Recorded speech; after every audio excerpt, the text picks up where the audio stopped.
Well, hello, this is Pastor Mark. I just wanted to give a word of encouragement and greetings to the Morningstar Community of Faith and to the entire community of Chelsea.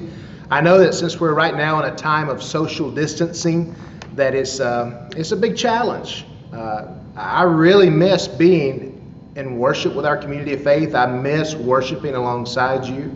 But I'm thankful that many of you are staying connected via social media, especially some of our small groups, because you share life together and you're still doing life together and still sharing prayer needs with each other.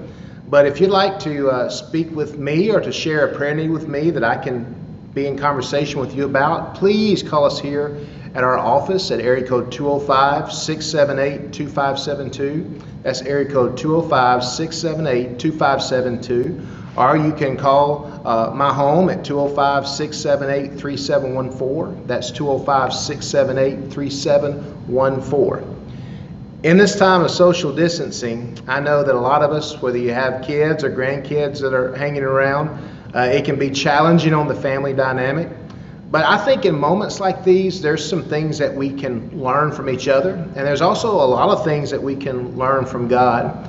I know a lot of pastors and a lot of servant leaders, a lot of city leaders are doing videos right now and sharing thoughts and ideas. And there's one common thing that's been going around that I've seen in many, that as your pastor, I want to make sure that we have a good understanding about. And that's the fact that God did not cause the coronavirus to happen. I've heard people say, well, God caused this to happen. No, we live in a fallen world. And we know that sickness and illness is a part of it. And from everything that I have read about and seen about the research about the point of origin, is that this came from an open air market in which a meat vendor sold contaminated meat, possibly a groundhog or a raccoon or a beaver or some kind of animal like that was infected that caused this disease to spread. So in no way did God, just show up and tell this shop vendor, get on there and sell contaminated meat so we can spread the coronavirus to the entire world. We can get everybody. That is not what God does.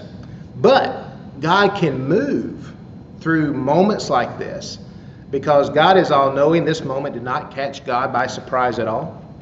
And so God can move through moments like this to remind us about the people and the opportunities to serve others. That's supposed to be the most important thing for a community of faith as we seek to be the hands and feet of Jesus.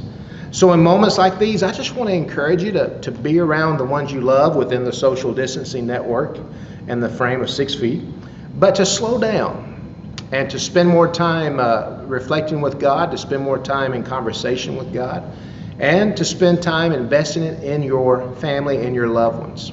Take this time to pray. Go outside and do a prayer walk as weather permits. Let your mind be freed, because when we stay inside, sometimes we just have a lot of challenges when we stay inside and we're not exposed to the sunlight. We need that sunlight. I had a dear friend that told me a few days ago he didn't realize that he was going to give up so much during Lent. But this is the season that we're in, and we need to take time to reflect. And so go outside and do that. Take this as an opportunity to help others. If you're not in the percentage that's high at risk with this or most vulnerable, if you can take your neighbor some groceries, or just call them on the phone, or maybe FaceTime with them, check in, see how they're doing, tell them how much you love them. We can still be the hands and feet of Jesus outside the walls of the Morningstar Church and out off of our campus. We're still called to be the hands and feet. Another thing I want to remind you about is how important it is that we give, because things are still happening within the life of the church. Ministries are still going on, even though we're not able to gather for corporate worship. You can visit our website at mstarumc.com and see ways that you can give electronically. April's been good to put that on there, and Tom have done a great job with that. Or if you'd like to mail it in, you can do that too. The address, everything is on the website, mstarumc.com. And April even told me today that if you want us to send you a self-addressed stamped envelope that will come back to the church, we'll do that for you for your convenience, so that you can still continue to be faithful with your giving in that. And another thing I want you to understand too is it is important that we observe the limitations that we're being asked of by our leaders. Now, I don't like not being able to meet in worship, but I am accountable to our bishop and to the leaders of our city and of our state and of our country, and I want to abide by those things. I understand that we can get ahead of this if we'll take the right steps of action. And so I want to encourage you to continue to do that, especially keeping the social distance with the elderly. My heart was really burdened this morning as I saw the news and I saw how many young people were on the beaches, and people are still just about like nothing is happening.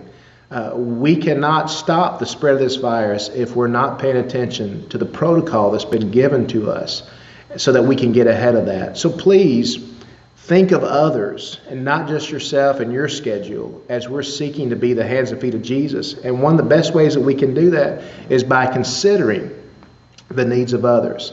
And if we can get ahead of this and stop this virus now, it would be a great thing, not just for Chelsea, not just for our state, not just for the country, but the whole world. And then the last thing I want to ask you to do is to pray not just for our pastors, not just for our leaders, but these are moments in which hard choices have to be made. And they're not being made lightly. They're always being made with the greater good in mind. And so I know we'll take a lot of criticism sometimes for things that we do, but we're doing it with everyone's best interest at heart. And so take faith in that, and knowing that God is going to be faithful to lead us out of this time of quarantine, this time of social distancing, that this will pass, and that God will be faithful in all things.